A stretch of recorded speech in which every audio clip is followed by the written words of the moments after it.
There are some people who walk among us almost like ghosts of a former life. They aren't sad or broken, not anymore. Instead, they carry a certain weight, a stillness that you can feel. It's in their eyes. A look that says, I have seen the bottom, and I am no longer afraid of falling. These are the people who have been through hell and back.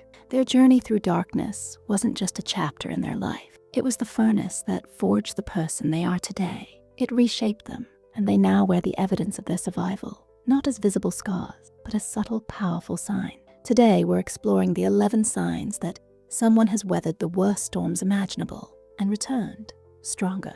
Number 1, a deep, unspoken empathy. When you've experienced true, gut-wrenching pain, you develop a new sense of sight. You can see suffering in others without them having to say a word. People who have been through hell have an almost telepathic ability to sense when someone else is hurting. They don't offer empty platitudes like, it's going to be okay. They know that sometimes it's not okay. And acknowledging that is the most powerful comfort of all. They will be the ones to sit with you in complete silence, offering a presence that says, I get it, more loudly than any words ever could. Their empathy isn't learned from a book. It's a language they were forced to learn in a land of sorrow, and they never forget how to speak it. Number 2, they find genuine joy in the smallest things. A warm cup of coffee in the morning, the sound of rain on a window, a genuinely kind smile from a stranger.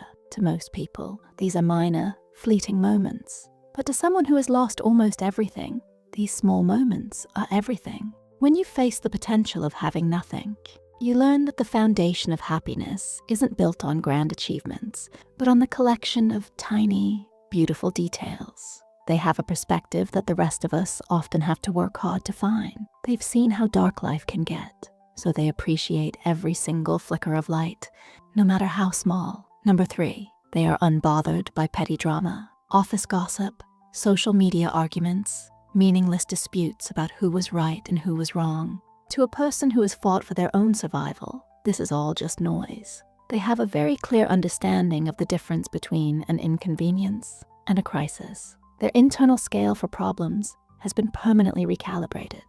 Having faced true adversity, they have no time or energy for the trivial conflicts that consume so many people. They will simply walk away from an argument or refuse to get involved.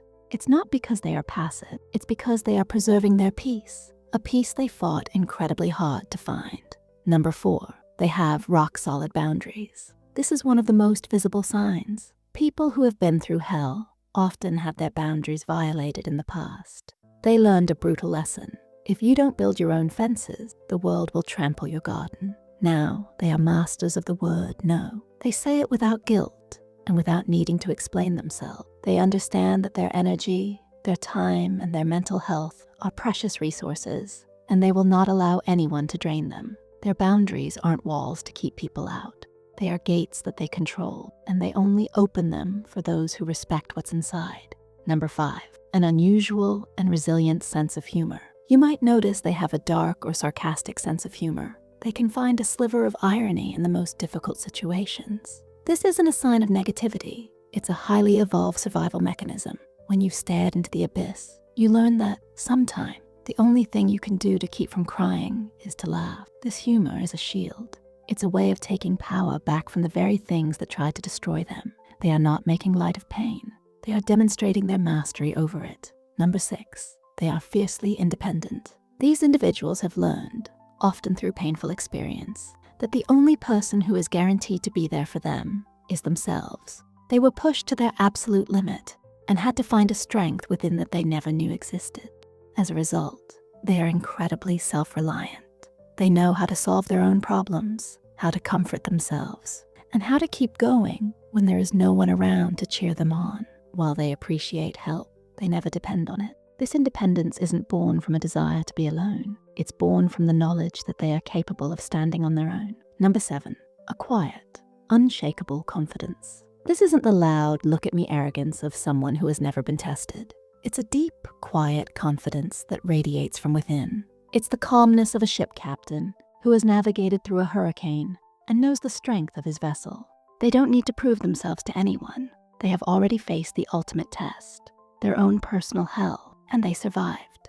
This knowledge gives them a self-assurance that is not dependent on external validation, promotions, or social status. It is a confidence that can never be taken away from them because it was earned in the fire. Number 8, they listen more than they speak. People who have endured great hardship have often spent a lot of time in their own heads, observing the world around them. They learned that most people aren't looking for answers. They're looking for someone to hear them. They listen with an intensity that is rare. They hear the words you say, but they also hear the words you don't. They notice the pauses, the change in your tone, the flicker of emotion in your eyes. They know that a person's truth is often found in the silence between their sentences.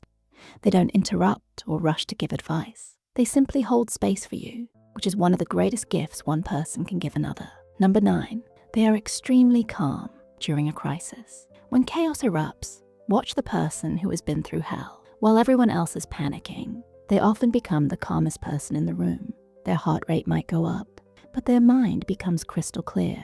It's a phenomenon known to combat veterans and emergency room doctors. Their nervous system has been trained by past experiences. They've been in a bigger storm than this before. This current crisis is just manageable. They don't get overwhelmed by the panic because their baseline for danger is set so much higher than everyone else's. They are the anchor when the waves are crashing. Number 10, they don't judge others harshly. Judgment is a luxury for those who haven't understood the complexity of human suffering. Someone who has been through hell knows that people don't always make the best choices. They know that good people can do bad things when they are scared, hurt, or desperate.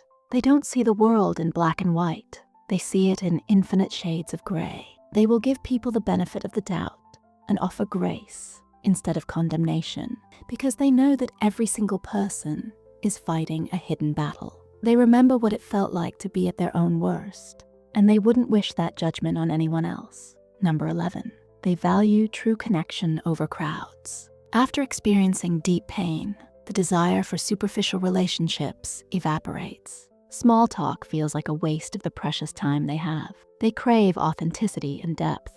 They would rather have 2 or 3 genuine, soul-level connections than 100 casual acquaintances. They don't have the energy for fakery. They want to know the real you, your fears, your dreams, your scars. Because they are not afraid of your darkness, they've already faced their own. Their circle is small, but it is incredibly strong, built on a foundation of trust and mutual understanding. These signs are not about being damaged. They are the marks of a survivor, the traits of a warrior who went into the darkest of battles and came out with a deeper understanding of themselves and the world. They are a testament to the incredible resilience of the human spirit.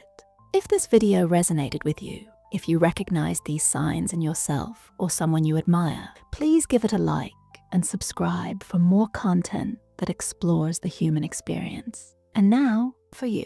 Which of these signs did you recognize the most? And is there a sign you believe should be on this list? Share your thoughts in the comments below. Your story and your insights are important.